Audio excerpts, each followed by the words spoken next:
Soal selanjutnya, berikut ini merupakan data hasil titrasi BaOH2 dengan larutan CH3COOH 0,2 molaritas.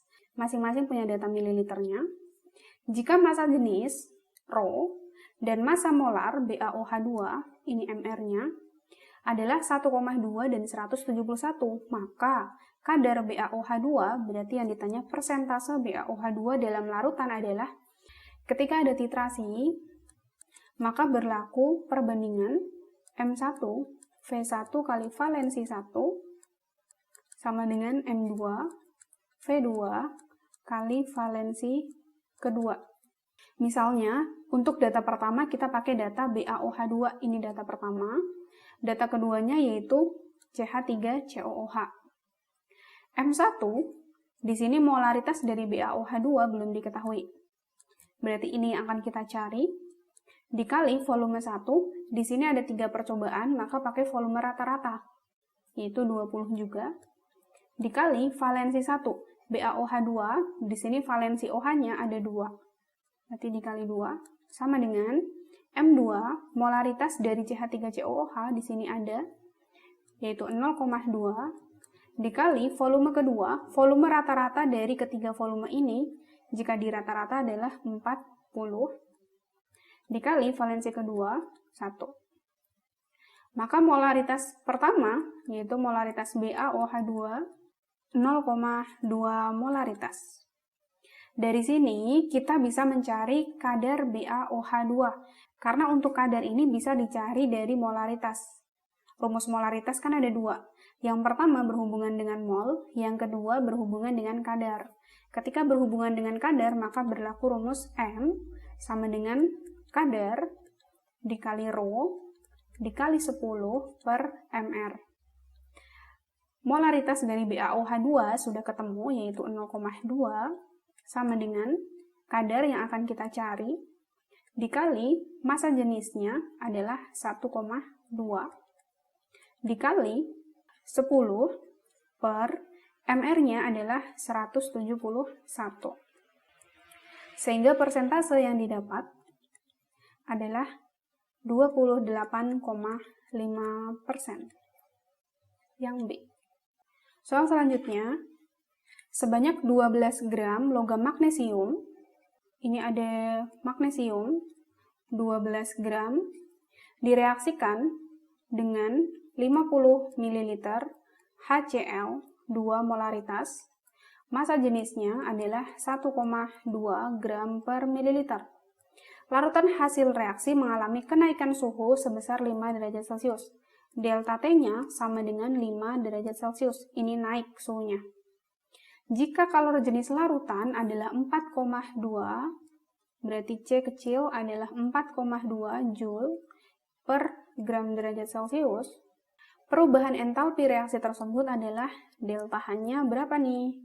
Ketika ada persoalan seperti ini, rumus delta H itu kan plus minus Q per mol. Dari sini, kita tahu bahwa ada pencampuran di sini. Ada Mg ditambah dengan HCl. Maka kita tulis dulu reaksinya.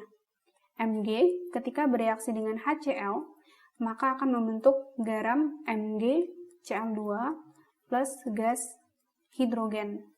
Kita samakan dulu koefisiennya, di sini 2. Lalu, di sini untuk rumus Q itu kan sama dengan M, ini adalah massa. Karena di sini ada pencampuran Mg ditambah HCl, maka di sini adalah massa total dikali C, kalor jenis, dikali dengan delta T per mol. Karena di sini pencampuran, maka nanti dicari mol pembatasnya. Oke, di sini kita cari dulu massa totalnya. Ketika kita punya Mg 12 gram, ditambah dengan HCl, HCl di sini ada volumenya 50 ml, ada ρ-nya juga 1,2 gram per mililiter. Maka massanya itu sama dengan ρ dikali V. 1,2 gram per mililiter dikali 50 sama dengan 60 gram.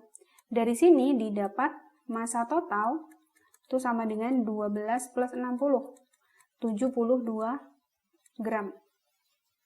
Lalu, mol pembatasnya berapa? Kita cari mol masing-masing. Mol dari Mg itu kan gram per AR. 12 gram per AR-nya ada 24. Sama dengan 0,5. Sedangkan mol dari HCl itu sama dengan, di sini ada mililiter, ada molaritas, maka 50 mililiter dikali 2 molaritas, ketemunya 100 milimol, atau 0,1 mol. Dari sini kita bisa lihat, pembatasnya adalah si HCl. Mg plus 2HCl itu menjadi MgCl2 plus H2. Ketika Mg di sini ada 0,5 mol, lalu HCl dia ada 0,1 mol, maka yang habis duluan adalah yang mol per koefisiennya kecil. 0,2 per 1 itu 0,5, sedangkan 0,1 per 2 itu 0,05. Berarti HCl ini adalah reaksi pembatas. Maka mol pembatasnya ya ini, 0,1.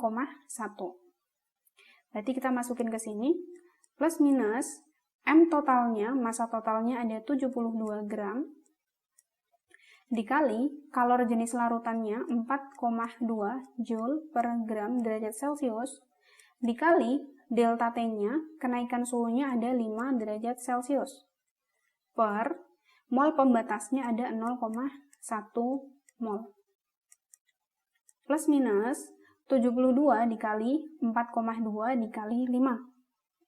Hasilnya adalah 1,512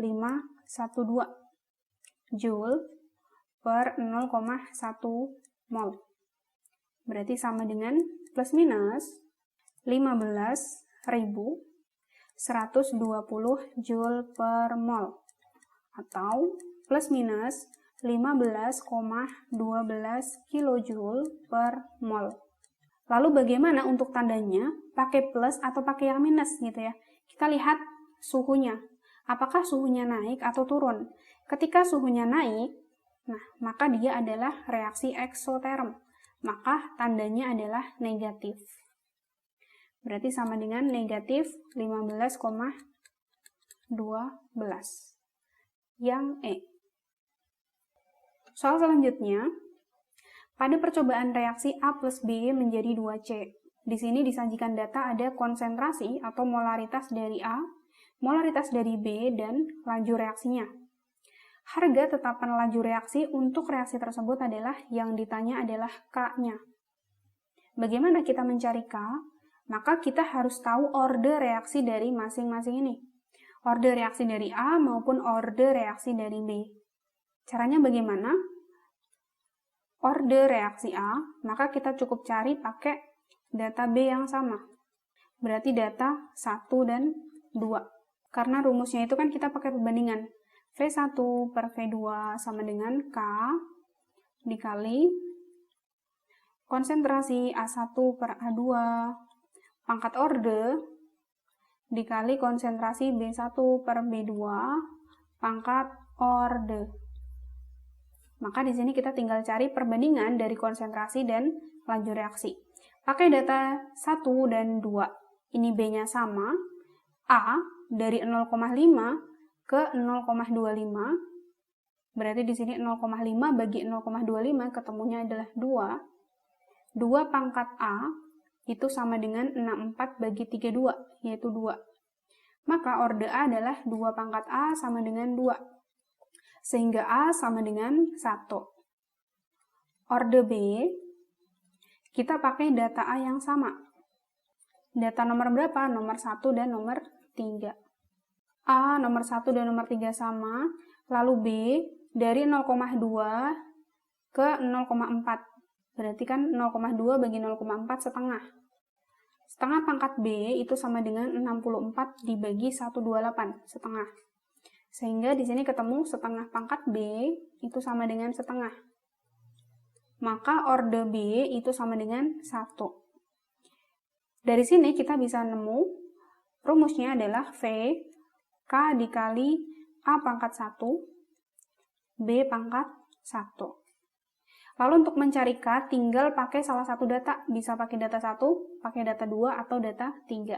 Misal kita pakai data 1, berarti masukin aja. V-nya ada 64, sama dengan K.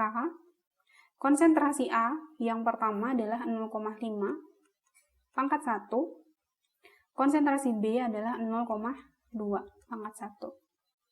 Sehingga dari sini K sama dengan 64 per 0,1. 640. Jawabannya adalah yang E.